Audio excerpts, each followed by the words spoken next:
வசிஷ்டர் இங்க இருக்காருன்னா இதுக்கு நேர் ஆப்போசிட்டா diameter is the longest distance between 2 points in a circle இல்லையா? கொஞ்சம் எலிமெண்டரி ஜாமெட்ரி. மீதி எல்லாம் ஆர்க்கா போயிடும், இது செமி சர்க்குலரா போயிடும். டயமீட்டர் வந்து கட் பண்ணி விடுத்தா செமி சர்க்குலா போயிடும். டயமெட்ரிக்கலி ஆப்போசிட்னு ஒரு பிரேஸ் வருதோன்னு ஆங்கிலத்துல, அந்த மாதிரி டயமெட்ரிக்கலி ஆப்போசிட்டா வசிஷ்டருக்கு நேர் எதிர்பக்கத்துல அந்த கோடியில விஸ்வாமித்திரருக்கு ஆசனம் போட்டுவிட்டா. கர்ப்பத்துல இருந்து காப்பாத்தினவன் யாராவது இருக்கானான்னு கேட்டால் எல்லாரும் சந்தமா இருந்தாள். வசிஷ்டர் என்ன பண்ணார், இந்திரனுடைய காதுல பக்கத்துல இருக்காரோனோ, அதனால காதோட ரகசியமா என் சிஷ்யம் ஒருத்தன் இருக்கான், இக்ஷ்வாகு வம்சத்துல பிறந்தவன், ஹரிஷ்சந்திரன் பேரு, அவன் கர்ப்பத்துல இருந்து சுத்தமா இருக்கக்கூடாது, பொய்னா என்னன்னு ஸ்பெல்லிங் கூட தெரியாது அவனுக்கு, அவ்வளவு சத்தியசந்தம், பரஸ்திரிய சொப்பனத்துல கூட மனசால கூட நினைச்சு பார்த்தது கிடையாது அப்படின்னு சொன்னார். ரொம்ப ரகசியமா தான் சொல்லியிருக்க. சதிபதிகள் புதுசா கல்யாணமான தம்பதிகள் கூட இதுவரை ரகசியமா சொல்ல முடியாது, அவ்வளவு ரகசியமா சொல்லியிருக்கார். உடனே விஸ்வாமித்திரன் அங்கேருந்து அந்த கோடியிலேருந்து எழுந்திருந்தார். நான் ஆக்ஷேபிக்கிறேன்னு சொன்னார். வசிஷ்டர் கேட்டார், நான் ரொம்ப ரகசியமா சொல்லிருக்கேன், இந்திரனுக்கு அண்ணன் பக்கம் இருக்கக்கூடியவருக்கு கூட காதல விழறதுக்கு நியாயம் இல்லை, அவ்வளவு ரகசியமா சொல்லிருக்கேன், நீங்க ஆக்ஷேபிக்கிறேன்னு சொல்றே, நான் என்ன சொன்னேன்னு உங்களுக்கு தெரியுமோன்னு கேட்டார்.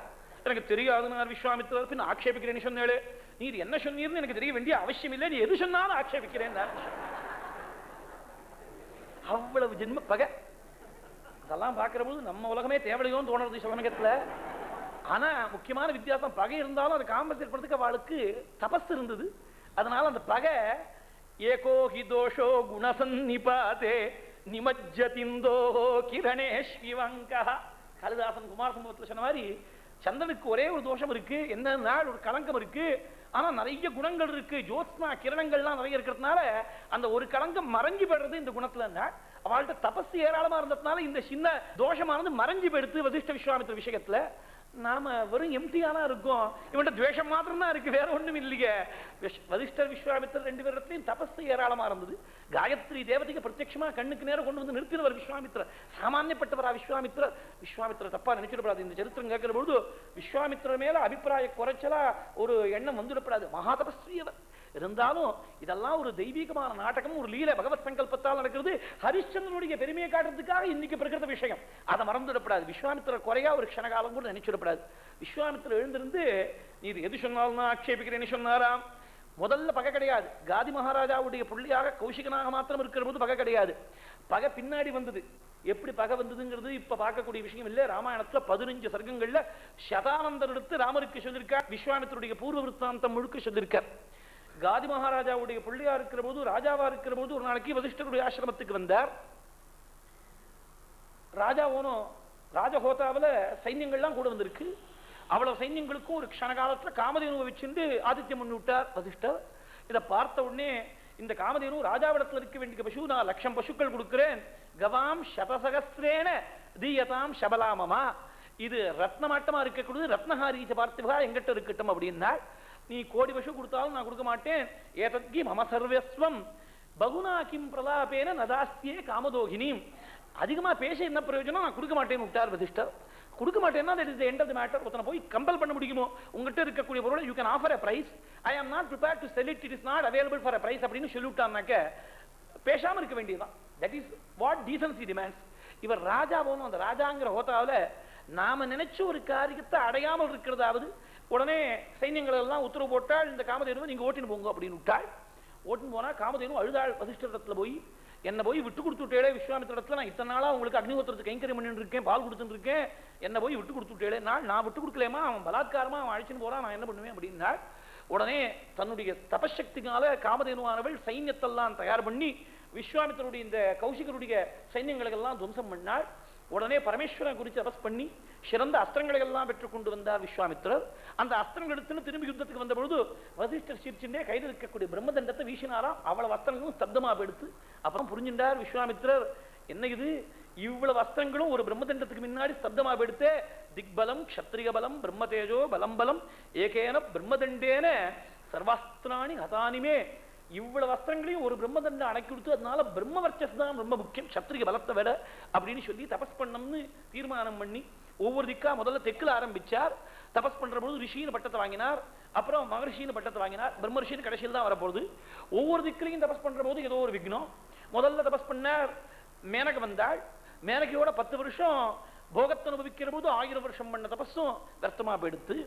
அப்புறம் இன்னொரு திக்கில் தபஸ் பண்ணால் திருசங்குவுக்காக ஒரு சொர்க்கத்தை சிருஷ்டி பண்றேன்னு சொன்னால் போயிடுத்து. மூணாவது ஒரு திக்கில் தபஸ் பண்ணக்கூடிய சமயத்தில் ரம்ப வந்தாள். அந்த ரம்ப மேனகையை போல தன்னை கெடுத்துட போறாளேங்கிற கோபத்துல நீ பர்வதமா போக கிடவுது என்று சாபத்தை கொடுத்து விட்டாள். சைலீஸ்தாஸ்யத்து துர்பகேன்னு சாபத்தை கொடுத்து விட்டாள். அப்ப கோபம் வந்து கொடுத்து மேனகையுடைய விஷயத்துல காமம், ரம்பையுடைய விஷயத்துல கோபம். காமம் கோபம் எது வந்தாலும் தபஸுக்கு ஆனிதான். தவம் செய்வோர்கள் சென்று அடை காம வெகுளிகன என்று கம்பர் செல்லுவர். தவம் செய்யக்கூடியவனுக்கு சத்ரு காமகேஷ குரோதகேஷ ரஜோகுண சமுத்பவா மகாசனோ மகாபாப்மா விஜயனம் ஜிகவீரினம் சுவாமி கீதையில சொன்ன மாதிரி காமம் குரோதம் இது 2 தான் பெரிய சத்ரு. குரோதத்தால இந்த திக்கில பண்ண தபஸும் ரொம்ப இடத்துல சாபம் கொடுக்கிற போது வியர்த்தமா எடுத்து 4வது திக்கில் தான் ஒரு வழிகா தபஸை பூர்த்தி பண்ணிண்டாள். அப்ப பிரம்மர்ஷின்னு ஒத்துண்டாளாம். தேவர்களெல்லாம் வந்து நீங்க வந்து சொன்னா போராது, பிரம்மபுத்திரோ வசிஷ்டோ மாம் ஏவம் வதது தேவதாக. பிரம்மதேவனுடைய புத்திரராக இருக்கக்கூடிய வசிஷ்டர் எந்த வசிஷ்டரோட போட்டி போடணும்னு தபஸ் ஆரம்பிச்சேனோ அந்த வசிஷ்டரே வந்து அவர் வாக்கால பிரம்மரிஷின்னு ஒத்துண்டாவா நான் திருப்தி அடைவேன். வசிஷ்டர் ஒத்துண்டார். அன்னைக்குதான் உலகத்துல ஒரு பழமொழி ஏற்பட்டது. வசிஷ்டர் வாக்கால பிரம்மரிஷி பட்டம்ங்கிற ஒரு பழமொழி ஏற்பட்டது. அந்த திக்குல கிழக்குல தான் கடைசியில் தபஸ் பண்ணார். அந்த தபஸை பூர்த்தி பண்ணுறதுக்காக தான் யாகம் பண்ற பொழுது ராமனுடைய சகாயத்தை கொண்டு வந்து யாகத்தை பூர்த்தி பண்ணார். இதெல்லாம் ராமாயண சரித்திரம். அப்ப ஏற்பட்ட பகை அது ஜென்ம பிரபுதி ஏற்பட்டது இல்லை, பிற்காலத்தில் ஏற்பட்டது. அந்த பகை ரொம்ப தீவிரமா இருக்கு. அதனால ஆட்சேபிக்கிறேன்னு சொன்னாள். இல்ல என்னுடைய சிஷ்யம் ஒருத்தன் இருக்கான், இக்ஷ்வாகு வம்சத்துல பிறந்தவன், ஹரிச்சந்திரன் பேரு. அவன் சத்யசந்தன் ஜென்ம பிரபுதி. பொய்னா என்னன்னு கர்ப்பத்தில் இருக்கிற போது கூட தெரியாதவனுக்கு. அப்படி ஆஜன்ம சுத்தனா இருக்கக்கூடியவன், பரஸ்திரிய மனசால கூட நினைக்காதவன். இப்படியெல்லாம் வசிஷ்டர் சொன்னாலாம். சதஸ்ல எல்லாரும் ஆமோதிச்சு பேசினாலாம். இப்படி ஒரு புண்ணிய புருஷன் இருக்கானா அப்படின்னு எல்லாரும் ஆமோதிச்சு பேசுற பொழுது வசிஷ்டருக்கு உள்ளூர பரம சந்தோஷமா. நம்ம சிஷ்யம் நம்ம உபாத்தியாகத்துல ஸ்வயாஜ்ய பரிகீர்த்தனாது. நம்ம உபாத்தியாகத்துல நாம் பௌரோகித்யம் பண்ணி வைக்கக்கூடிய ஒரு குடும்பத்துல நம்ம சிஷ்யனாக இப்படி ஒரு புண்ணிய புருஷன் தேவலோகத்துல அவனுடைய கீர்த்தியை கொண்டாடி பேசக்கூடிய அளவுக்கு ஸ்லாக்கியமான ஸ்தானத்தை அடைஞ்சிருக்கானேன்னு சொல்லி யஜ்யதான தபஷீலே சத்ய சத்யசந்ததிருடவ்ரதைஹி வசிஷ்டः பரமப்ரீதः ஸ்வயாஜ்ய பரிகீர்த்தனாத் ததாபி விஸ்வாமித்ரஸ்தம் நசேகே சத்யபூஷிதம். விஸ்வாமித்திரருக்கு மாத்திரம் பொறுக்கலையாம் ஹரிச்சந்திரன் இவ்வளவு ஸ்தோத்திரம் பண்ணுறது. ஹரிச்சந்திரன் இவருக்கு என்ன துரோகம் பண்ணா? ஹரிச்சந்திரன் மேல இவருக்கு ஒன்றும் நேரடியா ஒன்றும் பட்சபாதம் கிடையாது. தன் சிஷ்யனா இருந்தாருன்னா இவரும் சேர்ந்து சந்தோஷப்பட்டிருப்பார். தன்னுடைய ஜென்ம பகைவரா இருக்கக்கூடிய வசிஷ்டருடைய சிஷ்யனுக்கு இவ்வளவு கௌரவமா? அதான் அங்க விஷயம். அது டிரான்ஸ்பர்ட் எபித்தட்னு ஒரு ஃபிகர் ஆஃப் ஸ்பீச் உண்டு ஆங்கிலத்துல. அந்த மாதிரி இது டிரான்ஸ்பர்ட் என்மிட்டி, அவ்வளவுதான் சொல்லணும். வசிஷ்டருடைய சிஷ்யனுக்கு இவ்வளவு கௌரவமான சொல்லி பொறுக்கலையா? அப்படி இருக்கவே முடியாது, சாத்தியமில்லை. மனுஷ லோகத்துல பிறந்தவன் சத்தியசந்தனா இருக்க முடியாதுன்னு ஆட்சேபிச்சார். மறுபடியும் இல்லை, எனக்கு தெரியும் அவன் கர்ப்பத்தில் இருக்கக்கூடிய காலத்திலிருந்து எனக்கு தெரியும் அவன் தவறி போய் கூட பொய் சொல்ல மாட்டான், சொப்பனத்துல கூட பொய் சொல்ல மாட்டான், சத்தியம் பண்ணார் வசிஷ்டர். இல்ல முடியாதுன்னா அப்படிதான் சொன்னார் வசிஷ்டர். 2 பேருக்கும் வாக்குவாதம் வலுத்தது. வலுத்த உடனே சத்தியம் பண்ணார். வசிஷ்டர் சொன்னார், அவனை பொய் சொல்லும்படியா நீர் வச்சுட்டீர்னாக்க நான் என் பிரம்மண்யத்தை விட்டு விடுறேன், பூனலை அறுத்துட்டு போயிடுறேன் அப்படின்னு சொன்னார். விஸ்வாமித்திரனும் அது மாதிரி ஏதோ பிரம்மண்யத்தை விட்டுறேன்னா பூனலை அறுத்தாக்க அடுத்த ஆசிரமம் காத்துட்டு இருக்கு, சன்னியாச ஆசிரமம் போயிடலாம்.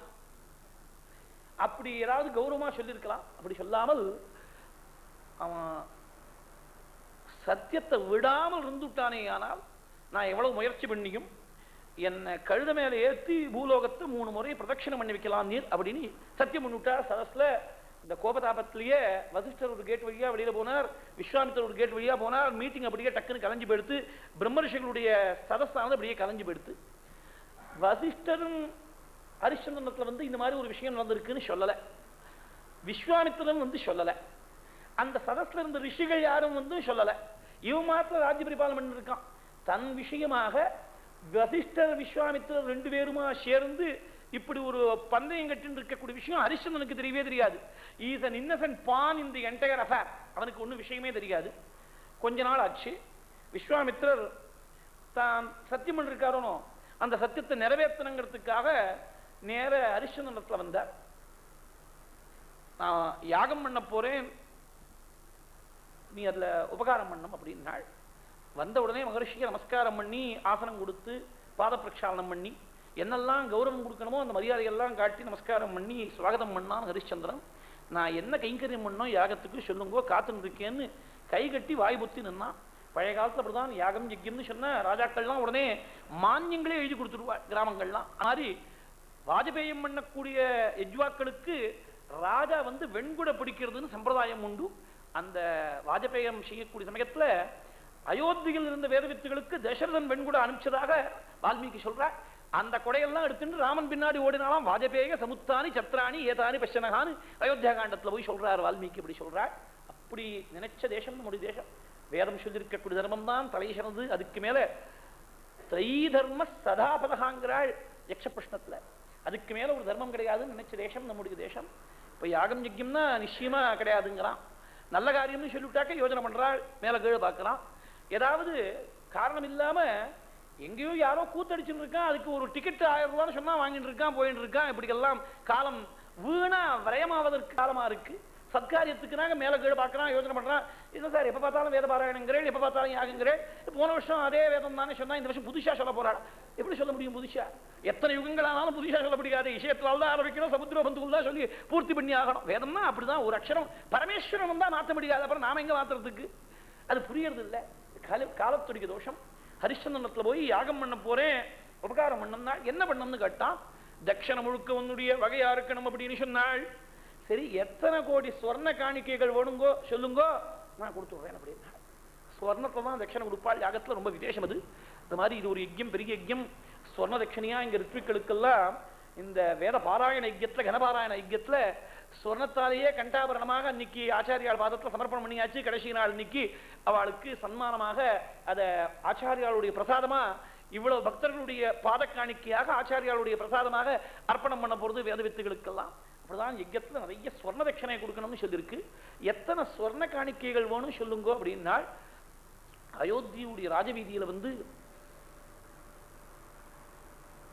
நல்ல ராஜயானை குஞ்சரம்னு சொல்றது. குஞ்சரம்ங்கிற சப்தத்துக்கு வால்மீகி டெபினேஷன் கொடுத்தால் குஞ்சராக சஷ்டிகாயனாகான்னு பரத சபதத்துக்கு முன்னாடி அங்க ராஜா இல்லாத ராஜ்யத்துல என்னெல்லாம் சிரமங்கள் வரும்னு சொல்லக்கூடிய சர்க்கத்துல போய் சொல்றாள். குஞ்சராக சஷ்டிகாயனாகான்னு 60 வயசு நிரம்பின யானை அப்படி 12 அடி உயரம் நிற்கும். அந்த யானை மேல ஏறி நீ உட்கார்ந்துக்கணும். உன்னுடைய பூர்ணமான பலத்தோடு கூட ஆகாசத்தை நோக்கி மேல ஒரு பானத்தை பிரயோகம் பண்ணோம். அந்த பானம் எத்தனை உயரத்துக்கு போறதோ அந்த உயரத்துக்கு தங்கத்தை கொண்டு வந்து குமிச்சூடணும் தட்சணையாக அப்படின்னா. சரி செஞ்சு விடுறேன். நான் யோஜனையே பண்ண. சக்கரவர்த்தி கொடுத்து கொடுத்து பழக்கப்பட்ட கையை சரின்னு விட்டான். உடனே பெரிய ராஜயானையை கொண்டு வந்து தெருவில் நிறுத்தி அந்த ராஜவீதியில தான் ஏறி மேல உட்கார்ந்துட்டு பூர்ணமான பலத்தோட வானத்தை பிரயோகம் பண்ணா எங்க போயிருக்கும்னு அனுமானம் பண்ணிட்டு ஆட்களை கூப்பிட்டு தங்கத்தை ரொப்ப சொல்லி உடனே தங்கத்தெல்லாம் ரொப்பியாச்சு. இப்ப மூட்டை கட்டி கொண்டு வந்து சேர்க்கணும் யாகசாலையில. அது என்னுடைய பொறுப்பு. எந்த இடத்துல யாகம் நடக்கிறது, எந்த ஆசிரமத்தை நான் கொண்டு சேர்க்கணும் சொல்லுங்கோ, நான் காத்துட்டு இருக்கேன் அப்படின்னா. நான் இப்ப யாகம் பண்ண போறது இல்லையா விஸ்வாமித்திரர். யாகத்துக்கு தேதி என்ன வச்சபாடு இல்லை.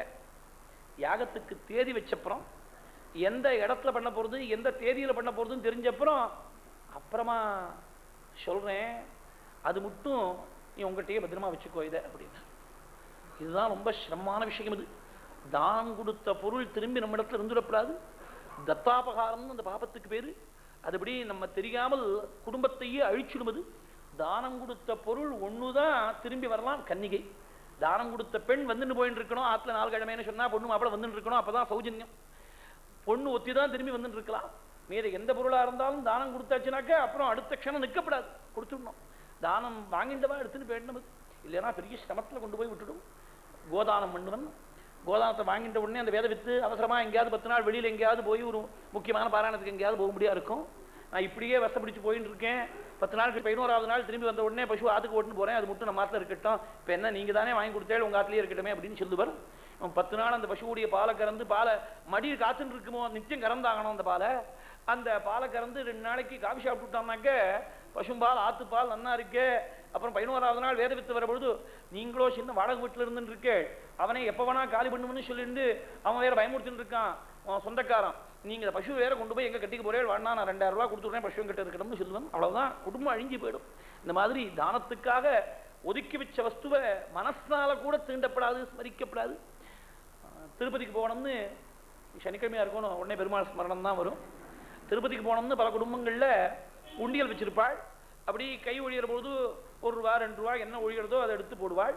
உண்டியல் உடனே பெருமாளுக்கு போய் எங்கள் பெரிய உண்டியலில் திருப்பதியில் சேர்க்கறது அப்படின்னு பிரார்த்தனை. ரொம்ப சிரமப்படக்கூடிய குடும்பத்தில் அவன் சக்திக்கு தந்தாப்புல 24 நாள் 8 1 ரூபா போட்டுன்னு இருக்கான். மாத கடைசி 29ஆம் தேதி வந்து கொடுத்து ரொம்ப கஷ்டமா இருக்கு. ரொம்ப நாளா பல வருஷங்களா போட்டு இருக்கக்கூடிய உண்டிகள் ஒரு 10 ரூபா செலவுக்கு இருந்தா 2 நாள் தானே 10 ரூபா இருந்தா சமாளிச்சு விடலாம், ஒரு 50 ரூபா இருந்தா சமாளிச்சு விடலாம். அது சம்பளம் வந்த உடனே 51 ரூபாயா போட்டு விடலாம், 1 ரூபா வட்டியோட பெருமாளுக்கு போட்டு விடலாம் அப்படின்னு எடுப்பன். ரொம்ப தப்பு, சரியில்லை. டெம்பரரி மிஸ்அப்ராப்ரிகேஷன். அவனுக்குன்னு தத்தம் பண்ணி கொடுத்தது அவனுக்கு தான். அது அப்புறம் மனசால கூட ஸ்மரிக்கப்படாது. கைமாறு வேணும்னா வேற யாராட்டு தெரிஞ்சவா நண்பர்கள்ட்ட வாங்கிக்கலாமே தவிர பகவானுக்குன்னு தத்தம் பண்ணி எடுத்து வச்சாச்சுன்னா அப்புறம் தொடர்றதுக்கு நமக்கு அதிகாரம் கிடையாது. விஸ்வாமித்திரர் இப்படி நான் வச்சுக்க மாட்டேன்னு மறுக்கவும் முடியாமல் அப்படி ஒரு தர்ம சங்கடத்தை மாட்டி விட்டுட்டார் ஹரிச்சந்திரனை. சரின்னு தனியா ஒரு ரூம்ல வச்சு இவ்வளவையும் பூட்டுறதுக்கு ஏற்பாடு பண்ணி பூட்டு சாவி சீல் பண்ணி வச்சுட்டான். ஒரு பய கிட்டக்க போக முடியாது. சில வருஷங்கள் ஓடிப்பு எடுத்து விஸ்வாமித்திரர் அவர் திரும்பி போயிட்டார். எங்கேயாவது தவறி போய் தொடரானா, ஏன்னா பொருள் ஆத்துல இருந்து அதை உபயோகப்படுத்த தோணும். இது மனுஷனுடைய சகஜமான சுபாவம். எங்கேயாவது தவறி போய் தொட்டுட்டான்னா என் சொத்தை நீ எடுத்துட்டே சத்தியத்திலேருந்து மீறி விட்ட. அதுவும் சத்தியத்திலேருந்து மீறது தான். வாயால பொய் சொன்னாதான் அசத்தியம்னு அர்த்தம் இல்லை. சத்தியத்திலிருந்து மீறது இன் so many subtle forms it can take place. அப்படி சத்தியத்திலிருந்து மீறி விட்டேன்னு சொல்லி அவனை பொய்யாளியா பண்ணி விடலாம் அப்படின்னு ஞான திருஷ்டிகால பார்த்துன்னு உட்கார்ந்து இருக்கார். விஸ்வாமித்திரர் எங்கேயோ உட்கார்ந்துட்டு இவன் கிட்டக்கவே போறதா இல்லை, ரொம்ப ஜாக்கிரதையா இருக்கான், நெருப்பாட்டமா காத்துட்டு இருக்கான். அதை உடனே இவனுக்கு பெரிய கஷ்டத்தை கொடுத்து இனிமேலும் இல்லை ஒரு மனுஷன் நினைச்சு பார்க்க முடியாத கஷ்டத்தெல்லாம் கொடுத்து அவ்வளவு கஷ்டத்துக்கு நடுவில் அவன் சத்தியத்தை விட்டு கொடுக்குறானா பார்க்கணும்னு தீர்மானம் பண்ணாலாம். எப்பேற்பட்ட கஷ்டம்னா ஒரு மனுஷனுக்கு தெரிஞ்ச கஷ்டத்துல எல்லாத்தையும் விட பெரிய கஷ்டம் பெரிய துக்கம் மரணம் தான். மரணத்தை விட ரொம்ப மோசமான கஷ்டத்தை அனுபவிக்கும்படியா செஞ்சுட்டாளாம். அவாப பரமம் துக்கம் மரணாத் அமனோகரம். தன்னுடைய தபசக்தியை முழுக்க செலவழிச்சு விஸ்வாமித்திரர் ராஜ்யம் முழுக்க அயோத்தி முழுக்க மழை பெய்யாதபடி க்ஷாமம் ஏற்படும்படியா செஞ்சு எங்க பார்த்தாலும் பூமியானது பாலம் பாலமா வெடிச்சு கிடக்கு, ஜலம் இல்லாமல் சசிய உற்பத்தி சரியா இல்லை. ஜனங்கள் எல்லாம் பசியால பிணியால தவிச்சு சிரமப்படுறாள். தன் கஜானாவை காலி பண்ணி இருக்கக்கூடிய திரவியத்தை முழுக்க செலவழிச்சு ஜனங்களுக்கெல்லாம் ஆகாரம் போடுறதுக்கு ஏற்பாடு பண்ணிவிட்டான். கஜானா காலியா எடுத்து விஸ்வாமித்திரருக்குன்னு தத்தம் பண்ணி தட்சணைக்காக எடுத்து வச்ச அந்த சொர்ணம் மாத்திரம் தான் பாக்கி இருக்கு. ஜனங்கள் தவிக்கிற போது கண்ணால ரத்தத்தை பிரிக்கிண்டு சிரமப்படுவாள். நல்ல ராஜாக்கள் ராஜ்யத்துல ஒரு அபராதம் வந்து கொடுத்தனா உயிர் இழந்துருவன் ராஜா. அப்படிதான் தெய்வீக காலத்துல முற்காலங்கள்லாம் அப்படிதான் இருந்தது. அதனால தெய்வங்கள்லாம் அந்த ராஜாக்களோட நேரடியா பேசிக்கொண்டிருந்தது. அந்த பொறுப்பு ரொம்ப ஜாஸ்தி ராஜாவுக்கு. ராஜ்யம் ஸ்வஹஸ்த திருதம் ஆதபத்திரம் இவ அப்படின்னா காளிதாசன் ஒரு இடத்துல சொல்ற பொழுது தன்னுடைய கையால பிடித்துக் கொண்ட கொடைய போல பொறுப்பு ஜாஸ்தி, பிரிவிலேஜும் ஜாஸ்தி, ரெஸ்பான்சிபிலிட்டியும் ஜாஸ்தி. வேற வழியே இல்லை. விஸ்வாமித்திரருக்கா தத்தம் பண்ணி இருக்கக்கூடிய திரவியத்தை எடுத்து செலவிச்சுதான் ஆகணும் போல் இருக்கு. சரி, கணக்கு மெட்டிகுலஸா மெயின்டைன் பண்ணிட்டு அவர் என்ன வட்டி கேட்கிறாரோ வட்டியை போட்டு அடுத்தால் இந்த க்ஷாமங்கிறது பர்மனண்டா இருக்கக்கூடியது இல்லை. ஒரு மழை பெஞ்சதுன்னா எல்லாம் சுபிக்ஷம் வந்துடும், நிறைய கஜானாவும் ஃபுல்லா ரொம்ப போயிடும், வரிகள்லாம் வந்துடும். அதனால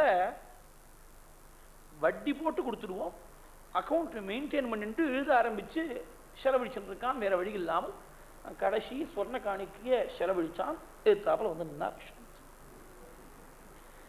நாளைக்கு யாகம் பண்ண போறேன் ஈடாகும் தட்சணைய நாள். உடனே நமஸ்காரம் பண்ணானா. சத்தியசந்தனோ பொய்யாளியா இருந்தானாக்க என்ன தட்சணை யார் கொடுத்தா எப்ப கொடுத்தான்னு ஒரேடியா டிஸ்கிளைம் பண்ணிடுவன். நமஸ்காரம் பண்ணானா. விஸ்வாமித்திரருடைய தபஸால இந்த க்ஷாமங்கள்லாம் ஏற்பட்டிருக்குன்னு ஹரிச்சந்திரனுக்கு தெரியாது. இது இயற்கையாகவே மழை பெய்யாமல் கஷ்டப்பட்டு இருக்கு தேசம்னு அவன் நினைச்சுட்டு இருக்கான். மாதிரி இந்த வருஷம் மழையே பெய்யல, ஜனங்கள் முழுக்க ரொம்ப தவிக்கிறா, என் கஜானா முழுக்க காலி பண்ணிவிட்டேன், சாப்பாடு போட முடியல, வேற வழி இல்லாமல் உங்க திரவியத்தை எடுத்து செலவழிச்சிருக்கேன், கணக்கு வச்சிருக்கேன், இங்க பாருங்க நோட் புக்ல எழுதி வச்சிருக்கேன், நீங்க எனக்கு கொஞ்சம் டைம் கொடுங்கோ, எத்தனை வட்டி கேட்கிறாளோ மேல போட்டு வட்டி போட்டு கொடுக்குறேன், நீங்க மன்னிக்கணும் அப்படின்னா. என் பணத்தை யாரை கேட்டுந்தா செலவழிச்சேன்னு கேட்டாராம், அதட்டினாராம் விஸ்வாமித்திரர். என்ன இவருடைய பணம் என்ன, அவன் யாகமே பண்ணது தீர்மானமாகல, ஏதோ அவன் நல்லவங்கிறதுனால ஏதோ தானம் பண்றேன்னு சொல்லி கொடுத்துட்டான், என் பணத்தை என்னமா நீ என்ன கேட்காம செலவழிப்பேன்னு மிரட்டினாள். நான் வேற வழி இல்லை, தெரியாம செலவிச்சுட்டேன், உங்களுக்கு சொல்லிவிட்டேனே, இந்த மாதிரி க்ஷாமம் வந்துடுத்து, நீங்க மன்னிக்கணும். மறுபடியும் நமஸ்காரம் பண்ணால். என்னடா பண்ண போறேன் அப்படின்னாள். எனக்கு தெரியல, நீங்க தான் உபாயம் சொல்லணும், உங்க ராஜ்யத்தை கொடு அப்படின்னாள். ராஜ்யத்தை உடனே சாசனம் பண்ணி கொடுத்து விட்டான் விஸ்வாமித்திரருக்கு. சிம்மாசனத்தில் போய் உட்கார்ந்து விட்டாராம் விஸ்வாமித்திரர். முன்னாடி சிம்மாசனத்தில் உட்கார்ந்து பால்யத்தில் உட்கார்ந்து ஞாபகம் இருக்கணும், காதி மகாராஜாவுடைய பிள்ளையோனும் சிம்மாசனத்தில் போய் உட்கார்ந்து விட்டார் விஸ்வாமித்திரர். இத்தனை நாளா என்னுடைய திரவியம் உங்ககிட்ட இருந்திருக்கு, அந்த காலத்துக்கு வட்டிக்கே சரியா போயிடுத்து, இந்த மழை பெய்யாத ராஜ்யம் முதல் இன்னும் அவுட்ஸ்டாண்டிங் அப்படின்னாராம். முதல் நீ இன்னும் திருப்பி கொடுத்தாகணும், வேற ஒருத்தனால தான் பொறுத்துன்னு கேட்டுன்னு இருப்பா. என்ன அகண்டமான சாம்ராஜ்யத்தை சாசனம் பண்ணி கொடுத்துருக்கேன், இது வட்டிக்கு சரியா போயிடுதுன்னு சொன்னாக்க இது என்ன ரேட் ஆஃப் இன்ட்ரெஸ்ட் ஒன்றும் புரிய மாட்டேங்கிறது. இன்ட்ரெஸ்ட்டுக்கு முதலுக்கு வட்டிக்கா ஒன்றும் புரிய மாட்டேங்கிறது. வேற ஒருத்தனால தான் ஆட்சேபிச்சிருப்பேன். ஒரு வார்த்தை பேசலையா ஹரிச்சந்திரன் நமஸ்காரம் பண்ணி நீங்க டைம் கொடுங்கோ, எனக்கு நான் எப்படியாவது திருப்பி கொடுத்துடுறேன், முதல்ல திருப்பி கொடுத்துடுறேன் அப்படின்னு சொன்னானா. உடனே நீ என் ராஜ்யத்தில் இருக்கப்படாதுன்னாராம் விஸ்வாமித்திரர். சரி இதோ கிளம்பி விட்டேன்னா எங்க போய் இருக்க போறேன்னு அடுத்த வார்த்தை கேட்ட. ராஜ்யத்தில் இருக்கப்படாதுன்னு சொல்லியாச்சு, அப்புறம் அவன் எங்க போனா என்ன, இவருக்கு என்ன வந்துடுது கேட்கிறார். அவன் சொன்னானா காஷி கஷேத்திரத்துல போய் இருக்கேன்னு சொன்னானா. காஷி மாத்திரம் உலகத்தை சேர்த்து இல்லையோ, இக்ஷ்வாகூனாம் இயம்பூமி சசைல வனகானான்னு பிரபஞ்சம் முழுக்க இக்ஷ்வாகு வம்சத்துல வந்த ராஜாக்களுக்கு உரிமைன்னு பிரம்மதேவன் வகுத்து கொடுத்தது வால்மீகி சொல்றார். அப்ப காஷி மாத்திரம் இந்த பிரபஞ்சத்துல சேர்த்து இல்லையோ, ராஜ்யத்துல சேர்த்து இல்லையோன்னு கேட்டாலாம் விஸ்வாமித்திரர். காஷி சேர்த்து இல்ல, ஒரு நெல்லளவுக்கு பூமியை விட உயர்ந்து தூக்கி இருக்கு, சம்பந்தப்படாமல் இருக்கு. இந்த ரகசியத்தை எங்கடா போய் தெரிஞ்சுட்டேன்னு கேட்டாராம் விஸ்வாமித்திரர். உங்களை போல பெரியவாள்லாம் பகவத்குணம் சொல்ற பொழுது கேட்டு தெரிஞ்சின்ற விஷயம்னு சொன்னாலாம். காஷி கஷேத்திரத்துக்கு ஒரு தனி பெய், அதனால்தான் ஒரு கர்ப்பவாச காலமாவது 10 மாசமாவது காசியில் வாசம் பண்ணு பெரியவாள்லாம் அங்க போய் கங்கையில ஸ்நானம் பண்ணுறது, அன்னபூர்ணேஸ்வரி விஸ்வநாத தரிசனம் பண்ணி அந்த தாரகநாமா ராமநாமாவை 24 மணி நேரமும் அனவர்த்தம் அப்படி ரீங்காரம் பண்ணிட்டு இருக்காளே புண்ணியக்ஷேத்திரத்துல அவிமுக்தபுரின்னு பேரு. அவிமுக்தபுரினா கைவிடப்படாத புரி அப்படின்னு அர்த்தம். அவிமுக்தபுரினாக்க யாரு கைவிடலைன்னா பரமேஸ்வரன் கைவிட மாட்டேன்னு சங்கல்பம் பண்ணிருக்காராம். இந்த காஷி கஷேத்திரத்தை கைவிடுறது இல்லைன்னு பரமேஸ்வரன் சங்கல்பம் பண்ணிருக்கா. அதனால்தான் அவிமுக்தபுரின்னு பேரு. ராம புஜங்க பிரயாத ஸ்தோத்திரம்னு பண்ணாள் பகவத் பாதா. அதுல போய் சொன்னாள், யதா வர்ணயத் கர்ண மூலேந்த காலே சிவோ ராம ராமேதி ராமேதி காஷ்யாம் ததேகம் பரம் தாரகம் பிரம்மரூபம் பஜேகம் பஜேகம் பஜேகம் பஜேகம். 24 மணி நேரமும் தாரகநாமாவை தான் இருக்கக்கூடிய இடத்துல இருந்து அப்படியே ஜபம் பண்ணிட்டு இருக்காளாம். அது போராதுன்னு சொல்லி காந்தத்துல சொன்னாள். காஷி கண்டத்துல போய் சொல்ற பொழுது பரமேஸ்வரன் ஜடாதாரியாக காசியில தெருவா அலைகிறாளாம். எந்த பிராணியாவது கடைசி தருணத்துல உயிரிழக்கக்கூடிய தருணத்துல நாம் கர்ப்பகிரகத்திலிருந்து சொல்லக்கூடிய ராமநாமா காதுல விழாதபடி அது சத்கதி அடையாம போயிடுச்சுன்னா நமக்குன்னா அபக்ஷாதின்னு சொல்லி எந்த பிராணியும் உயிரிழக்கக்கூடிய தருணத்துல இருக்கு தேடிண்டு அலைஞ்சு அந்த பிராணியுடைய வலது காது மேல இருக்கும்படியா திருப்பி போட்டு காதுல தாரகநாமா உபதேசம் பண்றாளாம். இன்னைக்கும் காசியில ஒரு ஐதிக்கியம் உண்டு. அங்க உயிரிழக்கக்கூடிய எந்த பிராணியா இருந்தாலும் அது இடது பக்கத்துல தான் படுத்துட்டு இருக்கும், வலது பக்கத்துல படுத்துட்டு இருக்காது. வலது பக்கத்துல படுத்துட்டா வலது காதுனா கீழே பூமியோட போயிடும், இடது காதுனா மேல் தூக்கி இருக்கும். வலது காதுல தான் உபதேசம் பண்றார் பரமேஸ்வரன். அதனால இடது பக்கத்துல தான் படுத்துட்டு வலது காது தான் மேல நிமிர்ந்து இருக்குன்னு ஒரு ஐதிக்கியம் உண்டு. பேயம் பேயம் ஸ்ரவணபடகே ராமநாமாபிராமம் த்யேயம் த்யேயம் மனசி சததம் தாரகம் பிரம்மரூபம் ஜல்பன் ஜல்பன் பிரகிருதி விக்ருதௌ பிராணினாம் கர்ணமூலே வீத்யாம் வீத்யாம் அடதி ஜட்டிலஹ கோபி காஷி நிவாசி. திருவாலயராளாம் பரமேஸ்வரன். அதனால் காஷி கஷேத்திரத்துக்கு அவ்வளவு பெருமை. அந்த காஷி கஷேத்திரத்தில் இருக்கக்கூடிய விஸ்வநாதன் தாரகநாமாவை சொல்லிட்டு இருக்காள். அந்த நாமாவை என் காதுல வந்து உபதேசம் பண்ணணும்னு அச்சுத பிஷரோடின்னு பட்டத்திற்கு குருவா இருந்தவர், பாடங்கள்லாம் சொல்லிக் கொடுத்தவர். அவருக்கு கடைசி காலத்துல ரோகம் வந்து எழுந்திருக்க முடியாமல் படுத்தபடிக்கையா போய் அந்த சமயத்துல கண்ணால கண்ணீர் பெருக்கி ஒரு ஸ்லோகத்தை சொன்னாலாம். பட்டத்திற்கு இந்த விஷயம் தெரிஞ்சு குரு படுத்தபடிக்கையா இருக்காருன்னு தெரிஞ்சுட்டு அவரை பார்க்கறதுக்காக ஓடி வரார். பட்டத்திரி ஓடி வரபோது அந்த ஸ்லோகம் காதுல விழுறது, உள்ள நுழைகிறார். அவர் என்ன சொன்னார் நாள், காயே சீததி கண்டரோதி நிகபே குண்டே சவாணி பதே ஜிம்மாயாம் திருஷி ஜீவிதே ஜிகமிஷௌ ஸ்வாசே शनै शाम्यति आगत्य स्वयमेव न करुणया कात्यायनी कामुकः कर्णे वर्णयतात् भवार्णवभयात् उत्तारकम्. ஸ்லோகம் இதோடு நின்று போயிடுத்து, மேல சொல்ல முடியலையா? என்ன சொன்னாள்? முதல் 3 பாதங்கள்ல 4ஆம் பாதத்துல கொஞ்சம் ஒரு பாகத்துல என்ன சொன்னாள்? உடம்பெல்லாம் ஆடிப்பெடுத்து ஜுரம் வந்து நெருப்பாட்டமா எரியுறது சரீரம், கண் எங்கேயோ கொண்டு போய் சொருகிறது, சுவாசம் முட்டுறது, வாயில பேச்சு வரமாட்டேங்கிறது, நாக்கு தழுதழுத்து போயிடுத்து, தொண்டை அடைச்சு போயிடுத்து. இந்த சமயத்துல பரமேஸ்வரனை கூப்பிட்டா வந்துடுவன், நான் கூப்பிடுறது கூட வழி இல்லாமல் வாயில வார்த்தை வர மாட்டேங்கிறது, அவன் ஸ்வயமா வரணும். ஆகத்திய ஸ்வயமேவன கருணையா. அப்படி ஸ்வயமா வரதுக்கு நீ என்ன பெரிய நாயன்மார போல பெரிய பக்திமானா அப்படின்னு கேள்வி கேட்கப்படாது, தன்னுடைய கருணையால வரணும். ஸ்வயமேவன கருணையா. எப்படி வரணும்? சாட்சாத் அம்பாளோடு சேர்ந்து பராசக்தியோடு சேர்ந்து. ஏன்னா காலனை உதைத்த கால் இடது கால் அம்பாளுடைய கால். அது வாமாங்கிரி மாத்திர கலித்தே ஜனனி துவதீயே காவா பிரசக்திரிக காமஜெயே காலஜெயே புராரேகன்னு ஆனந்தசாகரஸ்தவம் என்ற ஸ்தோத்திரத்தில் போய் நீலகண்ட தீட்சிதர் சொன்னாள். இடது கால் அம்பாளுடைய கால், அதுதான் காலனை உதைச்சு மார்க்கண்டேயருக்கு தீர்க்கமான ஆயுச அனுகிரகம் பண்ணி கொடுத்த கால். அப்படி மிருத்யுவை ஜெயிக்கக்கூடிய அம்பாள் அவளோட சேர்ந்து ஸ்வயமேவன கருணையா காத்யாயனி காமுகः வந்து என்ன பண்ணும்? கர்ணே வர்ணயதாத் பவர்ணவபயாத் உத்தாரகம். காதுல வந்து ஒரு நாமாவை சொல்லணும். இந்த பிறவி பிணியிலிருந்து பயத்தை போக்கி வைக்கக்கூடிய, உத்தாரணம் பண்ணி வைக்கக்கூடிய ஒரு நாமாவை சொல்லணும் அப்படின்னாலாம். அந்த நாமா என்னன்னு மேல சொல்லறதுக்குள்ள தொண்டை அடைச்சு போயிடுத்து, மேல வாயில வார்த்தை வரல. இந்த ஸ்லோகத்தை கேட்டுண்டே பட்டத்திரி உள்ள நுழைஞ்சாள். அப்படியே பூர்த்தி பண்ணாலாம். குருவுடைய பாவத்தை மனசுல தெரிஞ்சுட்டு இவரும் மகாகவியா இருக்கிறதுனால கர்ணே வர்ணயதாத் பவர்ணவபயாத் உத்தாரகம் தாரகம். தாரக நாமா ராமநாமா.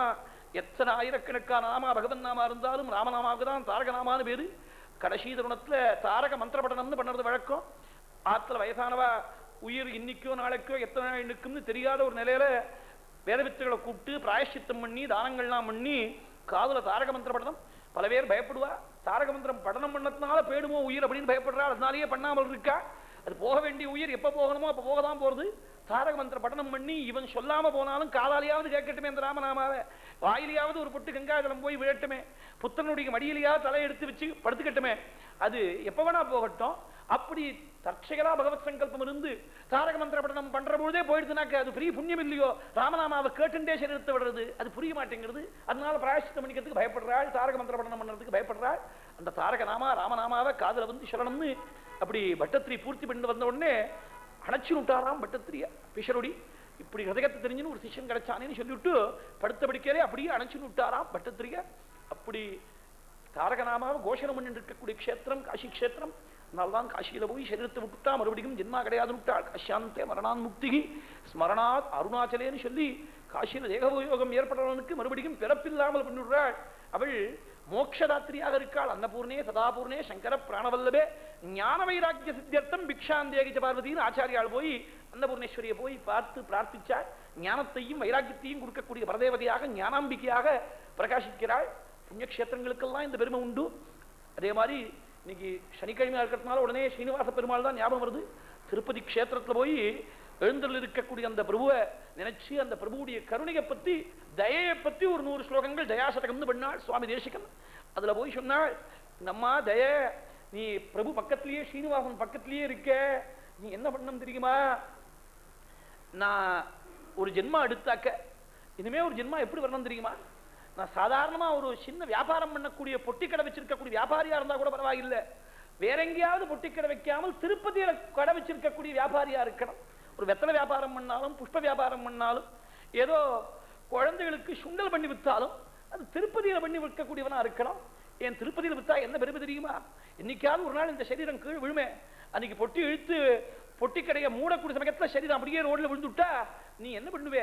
அந்த பெருமாளை பிடிச்சு கையை பிடிச்சு அழைச்சிட்டு வந்து 40 வருஷம் நம்ம ஊர்ல உட்காந்துட்டு வியாபாரம் பண்ணி கோவிந்தா கோவிந்தா கோவிந்தா பெருமாளுக்கு வாண்டு போறா பெருமாளுக்கு வாண்டு போறாலும் பெருமாள் நாம அவன் சொன்னானே 40 வருஷம் இந்த குழந்தையை விட்டுடப்படாதுன்னு கையில ஸ்ரீனிவாசன் கையில பிடிச்சு குடுப்பி அம்மா எனக்கு பிருஷகிரி சதிதேஷு வியாஜதோ வாசபாஜாம் துரித கலுஷிதானாம் துயமான தயேத்வம் கரண விலய காலே கண்டிஷீக ஸ்மிருதீனாம் ஸ்மரயசி பகுலீலம் மாதவம் சவதான. அந்த மாதவனை கூப்பிட்டு ஸ்ரீனிவாசனை கூப்பிட்டு கையில பிடிச்சு கொடுப்பிய கலாம் புண்ணியக்ஷேத்திரத்தில் போய் பகவன் நாமா ஏதாவது எனக்கேனாப்பி பிரகாரேன ஸ்மரணம் ஏற்படணும் ஜென்மா கரையறும் மகான்களெல்லாம் நடுங்கி பேசியிருக்காள். காசி கஷேத்திரத்தில் போனா நமக்கு பிரயத்னம் இல்லை, விஸ்வநாதன் இந்த பிரயத்னத்தை எடுத்துக்கிறானா. காசி கஷேத்திரம் பூமியில சம்பந்தம் இல்லாமல் பூஸ்பர்ஷம் இல்லாமல் ஒரு நெல்லளவுக்கு மேல தூக்கி இருக்கு, அங்க போய் வாசம் பண்ணுவேன்னு சொன்னானாம் ஹரிச்சந்திரன். உடனே நீ போயிட்டேனா கிளம்பி போயிட்டேனா நீ சரியா திரும்பி கொடுப்பியா இல்லையான்னு எனக்கு தெரியாது, உன்னோட கூட என்னுடைய பிரதிநிதியா ஒருத்தன் அனுப்புறேன், ஒரு பிரம்மச்சாரி பையன் அனுப்புறேன், அவன்கிட்ட அப்பப்ப சம்பாதிக்கக்கூடிய திரவியத்தை கொடுத்து நீ பொறுப்பா இருந்துக்கோ அப்படின்னு சொல்லி நக்ஷத்திரகன்னு ஒரு பிரம்மச்சாரிக்கு தன்னுடைய தபசக்தியால் சிருஷ்டி பண்ணாராம் விஸ்வாமித்ரர். அந்த ஒரு பிரம்மச்சாரியா இருந்தா அவனுக்கு ஈவரக்கம் தயதாட்சியம் இருந்திருக்கும். விஸ்வாமித்திரனுடைய சிருஷ்டியோனோ அது நெஞ்சு அப்படி காஞ்ச துணியால போட்டு தொடச்செடுத்த நெஞ்சாக அப்படி ஒரு பிரம்மச்சாரியை சிருஷ்டி பண்ணி இவனை சம்ரட்சணம் பண்ணி நல்லா வயல்பாடாம பார்த்துக்கோன்னு சொல்லி ஹரிச்சந்திரன் பொறுப்பில் கொடுத்தாள். உடனே வாசமுட்டும் கிளம்பி போயிட்டானாம். கிளம்பி போன ஹரிச்சந்திரன் சாயங்காலம் 7:30 மணி 8 மணி ஆயிடுத்து. சந்திரபதியும் கூட கிளம்புறாள். சின்ன குழந்தை 2-3 வயசு குழந்தை அந்த ரோகிதாஸ்வனோ அவனையும் அழைச்சுன்னு கிளம்புறாள். வாசமுட்டும் போன ஹரிச்சந்திரனே டேய் ஹரிச்சந்திரான்னு கூப்பிட்டாலாம். நடுங்கும்படியான குரல்ல ஓடி வந்து நமஸ்காரம் பண்ணானாம். பிரபோ என்ன விஷயம் சொல்லுங்க அப்படின்னாள். ஏண்டா ராஜ்யத்தை இழந்து முதல்ல திருப்பி கொடுக்கறதுக்கு வழி இல்லாமல் காசி கஷேத்திரம் போறேன்னு சொல்லிட்டு கிளம்பக்கூடிய உனக்கு உன் பத்னியுடைய கழுத்துல ஆபரணம் இருக்குடா, உன்னுடைய பிள்ளையுடைய சரீரத்துல ஆபரணம் இருக்கு, ராஜ குழந்தைகளும் 15-20 சாவரனுக்கு இடுப்புல தங்க ஒட்டியானம் போட்டு இருக்கான் அந்த குழந்தை, இந்த ஒட்டியானம் எதுக்குடா, ராஜ்யம் இல்லாமல் முதல்ல திருப்பி கொடுக்கறதுக்கு வழி இல்லாம போகக்கூடியவனுடைய பிள்ளைக்கு ஆபரணம் எதுக்கு, இத்தனை பவுன்ல ஆபரணம் எதுக்கு, கைட்டு கொடுனாள். உடனே கைட்டு கொடுத்தானா. ஒண்ணுமே ஒரு வார்த்தை கூட மறு பேச்சு பேசலையா. டேய் ஹரிச்சந்திரா ஒரு விஷயம் தெரிஞ்சுக்கோ, வாஸ்தவத்துல விஷம் இல்லடா, என்ன போல வேதவித்துடைய திரவியத்தை நீ வாங்கி அனுபவிச்சுட்டா அதுதான்டா விஷம். ந விஷம் விஷமித்யாஹு பிரம்மஸ்வம் விஷமுச்யதே விஷமேகாகினம் ஹந்தி பிரம்மஸ்வம் புத்திரபௌத்ரகம். விஷம் சாப்பிடக்கூடியவனதான் அழிக்கும். பிராமணனுடைய திரவியம் அவனுடைய புள்ளே அவனுடைய பேரன் அவன் குலத்தையே அழிச்சுடும்டா பிராமண திரவியமானது. விஷமேகாகினம் ஹந்தி பிரம்மஸ்வம் புத்திரபௌத்ரகம். கண்ணுங்கண்ணீருமா காலில் விழுந்து மறுபடியும் நமஸ்காரம் பண்ணி பிரபோ நீங்க அனுகிரகம் பண்ணும் பிரம்மஸ்வம் புத்திரபௌத்ரகம் குலத்தை அழிச்சுடும் சொல்றேளே, நான் வேணும்னு உங்களுடைய திரவியத்தை நான் எடுத்து செலவிக்கல, என் சொந்த செலவுக்காக செலவிக்கல, ராஜ்யத்துல ஜனங்கள் தவிக்கிறாள் செலவிச்சேன். நீங்க அனுகிரகம் பண்ணணும், என் குழந்தை க்ஷேமமா இருக்கணும், ஒரே பிள்ளை மருந்தாட்டமா ரங்கநாதன் உபாசனம் பண்ணி பிறந்த குழந்தை, இந்த குழந்தை க்ஷேமமா இருக்கணும், நீங்க அனுகிரகம் பண்ணணும். சரி போயிட்டு வா அப்படின்னாள். நான் மேல என்ன செய்யணும் சொல்லுங்க. நீ பேட்டு வரேன்னு சொல்லி கிளம்புறே, நட்சத்திரம் இருக்கான் வாஸ்தவம் தான், ஆனா நீ எனக்கு பணம் கொடுக்க வேண்டியது பாக்கி இருக்குங்கிறதுக்கு பிரமாணம் வேண்டாமா, பத்திரம் எழுதி கொடு. நாளாம் பத்திரம் எழுதி கொடுக்குறேன். பத்திரம் எழுதுற பொழுது கெடு போடணும். அது மாடர்ன் பாஷையில சொன்னா டியூ டேட் யுசான்ஸ் பீரியட்னு சொல்றது, பில்லுக்கு யுசான்ஸ் பீரியட்னு சொல்றது. அது மாதிரி கெடு போடணும். இத்தனை நாளுக்குள்ள கொடுக்குறேன் அப்படின்னு கெடு போடணும். கெடு எவ்வளவு போடுறது அப்படின்னு கேட்டானா ஹரிச்சந்திரன். அவர் சொன்னாக்க அதுக்கு தந்தாப்புல போட்டு எழுதி கொடுக்க போறான், கைத்து போட்டு கொடுக்க போறான். 30 நாள் கெடு போட்டுக்கோ, 30 நாள் டைம் கொடுக்குறேன்னா விஸ்வாமித்திரர். அப்படியே எழுத்தாணி பிடிச்சி எழுதியிருந்தவன் அப்படியே எழுத்தாணியை வச்சு சாஷ்டாங்கமா நமஸ்காரம் பண்ணி அபிவாதனம் பண்ணி, கருணாமூர்த்தி இப்படி 30 நாள் டைம் கொடுத்தேளே, நாளைக்கே பணத்தை கொண்டு வான்னு சொன்னா நான் என்ன பண்ணுவேன், 30 நாள் டைம் கொடுத்தேளே நமஸ்காரம் பண்ணிட்டு பத்திரத்தை எழுதி கொடுத்து விஸ்வாமித்திர பாதத்துல வச்சு நமஸ்காரம் பண்ணிட்டு பத்னி சந்திரமதி அழிச்சுண்டு ரோகிதாஸ்வன் அழிச்சுண்டு கிளம்புறான். நட்சத்திரகன் கூட 3 பேரா போவான், 4வது நபர் நட்சத்திரகன் கூட. அவன் வாசல் தாண்டறதுக்குள்ள எனக்கு பசிக்கிறதுங்கிறான். சாட்சியாவது ஹோட்டல் வாசல் வரும்போதுதான் பசிக்கிறதுன்னு சொல்லுவான். அப்படி சில சாட்சிகள்லாம் உண்டு, ப்ரொஃபஷனல் விட்னஸஸ் எல்லாம் உண்டு. இவன் வாசல் தாண்டற பொழுதே பசிக்கிறது அப்படிங்கிறான் நட்சத்திரகன். நான் எங்க போய் வாங்கி தருவேன், அன்னம் வாங்கி தருவேன், ராத்திரி 8 மணி ஆயிடுத்து, இருட்டி போயிடுத்து, எங்கேயாவது கேட்டு யார்த்தையாவது கேட்டுவாங்க. இது அயோத்தி மாநகரம், இது ராஜதானி கோசல தேசத்துக்கு, இத்தனை நாளா இருந்து நான் கண்ணியத்தோட கௌரவத்தோட ஆட்சி புரிஞ்ச ராஜ்யம் இங்க போய் ஒருத்தன்ட்ட தேகின்னு கேட்கும்படியா வைக்காது. ஊர் எல்லாம் தாண்டினோட ராஜா யாருன்னு தெரியாமல் இருக்கலாம், அங்க போய் நான் வாங்கி தரேன் இங்க கேட்க வைக்காத. நீங்க அன்னம் போடலன்னா என்னால் நடக்க முடியாது, தெம்பு இல்ல தூக்குங்கோங்களாம். நல்ல முரட்டு பிரம்மச்சாரியா இருக்கான், 12-13 வயசு பிரம்மச்சாரி, தூக்கு அப்படிங்கிறான் நட்சத்திரகன். அவனையும் இடுப்புல தூக்கிண்டு, குழந்தை சின்ன குழந்தையா இருக்க ரோகிதாஸ்வன் நடந்து வரான், நட்சத்திரக்கனை தூக்கிண்டு அப்படி காசி கஷேத்திரம் போய் சேர்ந்தாராம். காசி கஷேத்திரத்துல போன நட்சத்திரனுக்கு ஒரு நிமிஷத்துக்கு நிமிஷம் பசிக்கிற மாதிரி இருக்கு. அவனுக்கு பசிக்கிறதுங்கிறான். அவன் வயறு பாடாமல் பார்த்துக்கணும்னு விஸ்வாமித்திர வேற உத்தரவு போட்டிருக்கார். என்ன பண்ணுறது?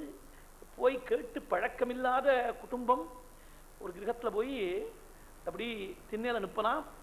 திண்ணையில நின்ன உடனே எஜமானர்கள் யாராவது வந்து உங்களுக்கு என்ன வேணும் அப்படின்னு கேட்டா, எனக்கு இது வேணும்னு கேட்க தெரியல. அப்படி ஒரு வம்சம், இந்த க்ஷத்ர வம்சம் இருக்கே, கொடுத்து கொடுத்து கை மேலோங்கி இருந்தே பழக்கம், கை இப்படி கீழே தாழ்ந்து இருக்கவே இருக்காது. அந்த வம்சத்துக்கெல்லாம் அவங்க எடுத்துக்காட்டா பிறந்தவன் ஹரிச்சந்திரன். ஒண்ணும் இல்லைன்னு சொல்லிட்டு தயங்கிட்டு வெளியில் வந்துடுவான். இப்படி 10 வீடு தாண்டி போன உடனே 11வது வீட்டில் போய் வேற வழி இல்லாமல் வாஜ விட்டு, இந்த பிரம்மச்சாரி வந்திருக்கான், அவனுக்கு கொஞ்சம் அன்னம் வேணும்னு கேட்டு ஒரு தயிர் சாதமா வாங்கி போட்டு, அவனுக்கு 4 கிரகங்கள்ல இந்த மாதிரி மோரிஞ்சாதமா வாங்கி, அதுதான் அவனுக்கு ஆகாரம். ஹரிச்சந்திரன் சந்திரபதி 2 பேருக்கும் சுத்தோபவாசம். ரோகிதாஸ்வனுக்கு மாதாவுடைய தன்யபானம் தான் அவனுக்கு ஆகாரம். இப்படி 29 நாட்கள் ஆயிடுத்து. 29 நாள் முடிஞ்சு 30வது நாள் பொழுது புலறதுக்கு இன்னும் கொஞ்சம் ஒரு சில மணி நேரங்கள் பாக்கி இருக்கு. ஒரு பைசா சம்பாதிக்க முடியல. அவன் வேலை செய்கிறேன்னு சொன்னாக்க என்னமா செய்ய முடியும்? வேலை என்ன செய்யறதுன்னு தெரியல, ஒன்றும் புரியாத அப்படி ஒரு நிலை. அது வேலை செஞ்சு பழக்கம் இல்லாதவன் 29வது நாள் ராத்திரி அந்த ராத்திரியில காசியில போய் ஒரு காட்டுல உட்கார்ந்து ஹரிச்சந்திரன் சந்திரபதி 2 பேரும் வருத்தப்பட்டு இருக்காள். குழந்தை ரோகிதாஸ்வன் பக்கத்தில் தூங்கிட்டு இருக்கான். அப்பா அம்மா கொஞ்சம் விளக்க அழக்கூடிய சப்தத்தை கேட்டு அவன் எழுந்து விட்டான். அவன் பக்கத்தில் அவனும் முழிச்சுன்னு இருக்கான். ராத்திரி 12 மணிக்கு முழிச்சு விட்டான். குழந்தை முன்னாடி தூங்கின்ற குழந்தை முழிச்சு விட்டான். நட்சத்திரங்கள் மாத்திரம் நிம்மதியா தூங்கிட்டு இருக்கான். அவனுக்கு என்ன கவலை? இவ பணத்தை திருப்பி கொடுத்தா என்ன, விஸ்வாமித்திர சாபம் வந்தா என்ன, வராம போனா என்ன, அவனுக்கு கவலை இல்லை. அவன் மாட்டு தூங்கிட்டு இருக்கான். இவ 2 பேரும் வருத்தப்பட்டு விஸ்வாமித்திர காத்தால பொழுது விடிஞ்சா வந்து நிற்பரே 30வது நாளாச்சே, ஒரு பைசா சம்பாதிக்க முடியலையே, நாம எப்படி திருப்பி கொடுக்க போறோம் தெரியலையே. மானிதனும் சத்தியசந்தனானதான்னு அப்படிதான் கவலைப்படுவன். பிராமணிக்கனா இல்லாதவன் ஏதாவது காரணம் சொல்லி ஷால் சொல்லி ஊர்லயே கண்ணில் தென்படாதபடி ஓடி போயிடுவன். இவன் சத்தியசந்தனா இருக்கிறதுனால கவலைப்பட்டு இருக்கான். விஸ்வாமித்திரர் ராத்திரி 12:30 மணிக்கு வந்து நின்னாராம். தபசக்திகால இந்த காட்டு பிரதேசத்துல வந்து சேர்ந்தாள். என்னடா பணம் ஏதாவது சேர்த்து வச்சிருக்கான்னு கேட்டாள். அயோக்கியனா இருந்தான்னாக்க சேர்த்து வச்சிருக்கேன், உள்ள வச்சிருக்கேன், இப்ப ராத்திரி வேலையில வேண்டாம், காத்தால பொழுது புலர்ந்த உடனே கொடுத்துடுறேன், நீங்க கவலைப்படாதவங்க, ஆசிரமத்தில் இருங்கோ, நானே கொண்டு கொடுத்துடுறேன்னு சொல்லுவன். அப்புறம் அந்த ஜில்லாவிலேயே அந்த பிராந்தத்திலேயே இருக்க மாட்டான், மாநகரத்திலேயே இருக்க மாட்டான். அப்புறம் எங்கேயாவது ஊர் பேர் தெரியாமல், இருக்கக்கூடிய இடமே தெரியாமல் ஓடி போயிடுவன். இவன் சத்தியசந்தனா இருக்கிறதுனால உள்ளதை அப்படியே சொன்னா, நான் 29 நாள் ரொம்ப சிரமப்பட்டு உங்க சிஷ்யனுக்கு மாத்திரம் அன்னம் வாங்கி போட்டேன், குழந்தைக்கு ரோகிதாஸ்வனுக்கு கூட கொடுக்க முடியல, மாதாவுடைய ஸ்தன்யத்தை பானம் பண்ணி குழந்தை இருந்து கொடுத்து ஒரு பைசா சம்பாதிக்க முடியல, நான் என்ன பண்றது தெரியலையே அப்படின்னு ரொம்ப தீனமா கை கட்டி நிற்கிறான் விஸ்வாமித்திரருக்கு முன்னாடி. ஏண்டா என்ன ஏக்கலான்னு பாக்குறியா? ஒரு மாசம் டைம் கொடு, நான் காசி கஷேத்திரத்துல போய் எப்படியாவது சம்பாதிச்சு கொடுத்துடுறேன் அப்படின்னு சொல்லிட்டு, இப்ப ஒரு மாசம் பூர்த்தி ஆகிறதுக்கு இன்னும் 1 நாள் தான் இருக்கு, நாளைக்கு 30வது நாள், நாளைக்கு 30வது நாள் கொடுக்கலனாக்க என்ன ஆகும் தெரியுமா உன் கதி அப்படின்னு சொல்லி கையில் தீர்த்த பாத்திரத்துல தீர்த்தத்தை எடுத்துக்கிட்டா சாபத்தை கொடுக்க போறேன்டா அப்படின்னு. தீர்த்தம் கொடகொடாங்கிறது பிராமணனுடைய வீரியம், தபஸ்துடைய வீரியம் கொடகொடாங்கிறது தீர்த்தம். தீர்த்த பாத்திரத்துல ஹோன்னு சொல்லி கதறி எழுதானாம். ஹரிச்சந்திரன் ராத்திரி 1 மணிக்கு காசி காட்டுல போய் எழுதானாம். கிஞ்சித்வா தனமாஹராமி தனனம் தனதம் த்யக்தஸ்ரிய கிஞ்சஜை யாச்ஞா தைன்யமபி த்விஜாதி சுலபம் ந க்ஷத்ரியாः குர்வதே வாணிஜ்யம் தனமூலமஸ்தி நதனம் நிஷ்கிஞ்சனஸ்யாத்யமே சர்வம் காலமபேக்ஷதே விதிவசாத் நைவாஸ்மி காலக்ஷமः. நான் என்ன பண்ணுவேன் தெரியலையே, இந்த விஸ்வாமித்திரருக்கு நான் என்ன மாதிரி கொடுக்க போறேன் தெரியல. அவருக்கு கொடுக்க வேண்டிய தொகையோ பெரிய தொகையா இருக்கு. யானை மேல ஏறி அம்ப விட்டு அந்த உயரத்துக்கு கும்பாட்சியை அடுக்கி இருக்கக்கூடிய சொன்னத்தை அப்படி கொடுத்தாகணும், அவருக்கு திருப்பி கொடுத்தாகணும். அது மூலதனம். ராஜ்யமே வட்டிக்கு சரியா எடுத்துன்னு விட்டார். இந்த மூலதனம் இவ்வளவு தனத்தை யாரு கொடுக்க முடியும்? குபேரன் ஒருத்தன் தான் கொடுக்க முடியும். குபேரன்ட்ட போய் சொன்னா போதும். ஹரிச்சந்திரன் சொன்னா என் பேரை கேட்டா அவனுக்கு தெரியும் எப்பேற்பட்டவன், நான் எப்படி வாழ்ந்தவன்னு தெரியும். அந்த குபேரத்துல போய் படையெடுத்து ஜெயிச்சுன்னு வந்துள்ளாமா. அது ராஜாவுக்கு கொடுத்துருக்கக்கூடிய தர்மம் தான். அது படையெடுத்து ஜெயிக்கிறதுங்கிறது ராஜாவுடைய தர்மம் தான். ஆனா படையெடுக்கிறது ராஜா தானே செய்ய முடியும். ராஜ்யத்தை இழந்தனா இனிமேல் ராஜ பதவி இழந்தவன் இனிமேல் போய் படைய என்னமா அடுக்க முடியும்? கிம்ஜித்வா தனமாகராமி தனதம் தெக்தஸ்ரீயாக கிம் ஜெயகி. சரி, இதர வர்ணத்துடைய விருத்தி எதையாவது கையாண்டுள்ளாமானால் யாச்சகமா போய் குபேரனத்துல தேகின்னு கேட்கலாமோ? ஜெயிக்கிறதுக்கு தான் அதிகாரம் இல்லை, கேட்கலாமே தேகின்னு கேட்கலாமோ? அது ரொம்ப தைன்யமாச்சே. தேகின்னு கை இப்படி கீழே தாழ்ந்திருந்து ஜென்மாவில பழக்கம் கிடையாது. எப்படி யாச்சகம் கேட்கணும்னு சொப்பனத்துல கூட தெரியாது இவனுக்கு. என்னமா போய் கேட்பேன் யாச்சியா தைன்யம் அப்பி. சரி, ரொம்ப தைன்யமா இருக்கு, பரவாயில்லை. என்ஷான் உடம்ப உருஷானா குறிக்கிண்டு யாச்சகம் பண்ணாலும் பரவாயில்லை, போயிடலாமோ நாள். அது பிராமணனுக்கு விதிச்ச விருத்தி ஆச்சே, நமக்கு இடம் கொடுக்கிறிய சாஸ்திரம். யாச்ஞா தைன்யம் அப்பி த்விஜாதி சுலபம் ந க்ஷத்ரியா குர்வதே. இந்த உயர்ந்த விருத்தி யாச்சகம் எடுக்கிறது பிராமணனுக்கு விருத்திங்கிறாள். பார்த்தா பிராமணனா பறக்க வேண்டாம் கூட தோணுறது சில சமயத்துல. யாச்ஞா தைன்யம் அப்பி த்விஜாதி சுலபம் ந க்ஷத்ரியா குர்வதே. கீழே இருக்கக்கூடிய வர்ணத்துடைய விருத்தியை ஆபத்காலத்தில் அவலம்பிக்கலாம்னு மனு இடம் கொடுத்திருக்கார். இது ஆபத்காலமாச்சே. வைசிய விருத்தி வியாபாரம் பண்ணி சம்பாதிச்சு திருப்பி கொடுத்து விடலாமோ விஸ்வாமித்திருக்கிறாள். வாணிஜ்யம் தனமூலமஸ்தி நதனம் நிஷ்கிஞ்சனஸ்யாத்யமே. வியாபாரம்னா முதல் வேணுமே. ஒரு 10,000 ரூபாய் சரக்கு வந்து பேண்ட் வந்து வியாபாரம் பண்ணி அதுல இருந்து ஒரு 2,000 ரூபாய் 3,000 ரூபாய் லாபம் பண்ணோம்னா ஒரு 5,000 ரூபாயாவது முன்னாடி அட்வான்ஸ் கொடுத்து 5,000 ரூபாய் விற்க திரும்பி கொடுக்குறேன்னு சொல்லி பார்ட் கிரெடிட் பார்ட் கேஷ் அப்படி வாங்கிட்டு வந்தாக்க ஏதாவது யாராவது ஒத்துப்பன். அந்த குழந்தைய இடுப்புல இருக்கக்கூடிய அரணாள் இருந்தா கூட தங்க அரணாளையாவது அடமானம் வச்சு மூலதனத்தை வச்சு வியாபாரம் பண்ணிடலாம். அது கூட வழி இல்லாமல் உருவின்னு விட்டுருக்கார் விஸ்வாமித்தர். இப்ப மூலதனம்னு ஒரு பைசா இல்ல, பணமே இல்லாதவன் என்னமா வியாபாரம் பண்ண முடியும்? நிஷ்கிஞ்சனஸ்யாத்யமே. இந்த முன்னாடி சொல்லிருக்கக்கூடிய 3 விஷயங்களும் வேற ஒரு காலத்துல பிற்காலத்தில் பலிக்கக்கூடிய விஷயமாச்சே. குபேரன் எடுத்து படையெடுக்கிறதா இருந்தாலும் இல்ல அவனிடத்துல போய் தேகின்னு யாச்சகம் கேட்டு வேண்டு வரதா இருந்தாலும் வியாபாரம் பண்ணி லாபத்தால விஸ்வாமித்திற்கு கொடுக்க வேண்டிய பொருளை கொடுக்கிறதா இருந்தாலும் இது காலாந்தரத்துல பலிக்கக்கூடிய உபாயங்களாச்சே. இப்ப விஸ்வாமித்திர கையில தீர்த்த பாத்திரத்துல குடவன தீர்த்தம் கொட்டுறதுக்கு தயாரா இருக்க. இந்த எடுத்த தீர்த்தத்துக்கு பதில் சொல்றதுக்கு வழி இல்லையே. நான் இப்ப விதிக்கு வசங்கத்தை நான் மாட்டின் இருக்கேனே. சர்வம் காலம் அபேக்ஷதே விதிவசாத் நைவாஸ்மி காலக்ஷமா. நைவாஸ்மி காலக்ஷமா. நான் என்ன பண்ணுவேன் தெரியலையே அப்படின்னு கவலைப்படக்கூடிய சமயத்துல கடன் பட்டு மானியா இருக்கக்கூடியவன் தெரிஞ்சுக்க வேண்டிய விஷயம் ஹரிச்சந்திரன் இங்க எடுத்து காட்டுறாள். ஹரிச்சந்திரன் உடனே விஸ்வாமித்திரர் காலில் போய் நமஸ்காரம் பண்ணானாம் சாஷ்டாங்கமா. நீங்க ஏதாவது உபாயம் சொல்லுங்க, எப்படி திருப்பி கொடுக்கிறது? நீங்க உபாயம் சொல்லுங்க, நீங்க சொல்றபடி நான் நடக்கிறேன்னு சொன்னான். இவ்வளவுக்கு நடுவில் இவன் சத்தம் போட்டு அழுதுருக்கான், ஸ்லோகத்தை சொல்லிருக்கான், கதை இருக்கான். நட்சத்திரகன் மாத்திரம் நிம்மதியா தூங்கிட்டு இருக்கான். இவருக்கு பொறுக்கவே இல்லை. விஸ்வாமித்திரருக்கு கையில தண்டம் வச்சிருக்கார். தண்டத்தால ஓங்கி ஒரு அடி அடிச்சார். ராத்திரி 1 மணிக்கு கண்ணை கசக்கிண்டு பாதி தூக்கத்துல குறை தூக்கத்துல எழுந்திருந்து இந்த பிரம்மச்சாரி அடிச்சுட்டாரேன்னு வேகம் வேற, தூக்கம் கலைஞ்சு போயிடுத்தேன்னு வேற. எழுந்திருந்து எதுக்காக அடிச்சேன்னு சத்தம் போட்டான். ஏண்டா நான் உன்னை என்ன சொல்லி அனுப்பிச்சேன், இங்க நீ எதுக்காக அனுப்பிச்சேன், என்ன செஞ்சுட்டு இருக்க? நீ 30 நாளா நன்னா பல கிரகங்கள்ல சாப்பிட்டு உடம்பு கொழுன்னு கொழுத்து போயிடுத்து ஆள் அடையாளம் தெரியாம போயிட்டே. நீ மாட்ட நான் அனுப்பிச்ச காரியம் வேற, நீ செய்யக்கூடிய காரியம் வேற. என்ன எதுக்கு அனுப்பிச்சேன்? நான் என்ன சொன்னேன், இந்த ஹரிச்சந்திரன் எங்கேயாவது பொய் சொல்றானான்னு பார்த்து கண்டு அணிக்கணும், என்கிட்ட வந்து சொல்லணும்னு சொன்னேனே. நீ மாட்டில் மறந்து போயிட்டீங்க, நான் ஒண்ணு மறக்கல. நீங்க அடையாளம் தெரிஞ்சுக்கலைன்னா நான் என்ன பண்ண முடியும்? அவன் நட்சத்திரகன் அவன் பொய் சொல்லிவிட்டான், நீங்க கண்டுபிடிக்கலைன்னா நான் என்ன பண்ண முடியும் அப்படின்னா பொய் சொல்லிவிட்டானா உடனே தட்டி கொடுத்து எனக்கு வயசாயிடுறாப்பா, சரியா புரிய மாட்டேங்கிறது, புத்தி சரியா வேலை செய்ய மாட்டேங்கிறது, நீ நல்ல பிள்ளைங்க நீ சொல்லு, எப்ப பொய் சொன்னா சொல்லு அப்படின்னு தட்டி கொடுத்து நியாயமா உடனே சமாதானப்படுத்தினார். அப்பவே பொய் சொல்லிவிட்டானே நாள், அயோத்தியிலே பொய் சொல்லிவிட்டானே. அயோத்தியிலே போய் சொல்றான், என் வேலையை முடிஞ்சு போயிடுத்து, நான் எதுக்காக வரணும் இங்க? எப்ப சொன்னான் தெரியலையே.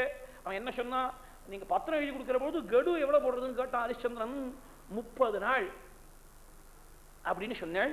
உடனே காலில் விழுந்து நமஸ்காரம் பண்ணி கருணாமூர்த்தி நமஸ்காரம் பண்ணானே அப்படின்னு நான் நட்சத்திரகன். 5 நிமிஷம் ஆச்சு விஸ்வாமித்திரருக்கு புரியறதுக்கு. வளத்தகடா மாறல பாயறது. உடைய டேய் பாவி பயல, நீ எந்த ரேலையே கையை வைக்கிறியா அப்படின்னு சொல்லி கோபத்தோட சீறினாள்.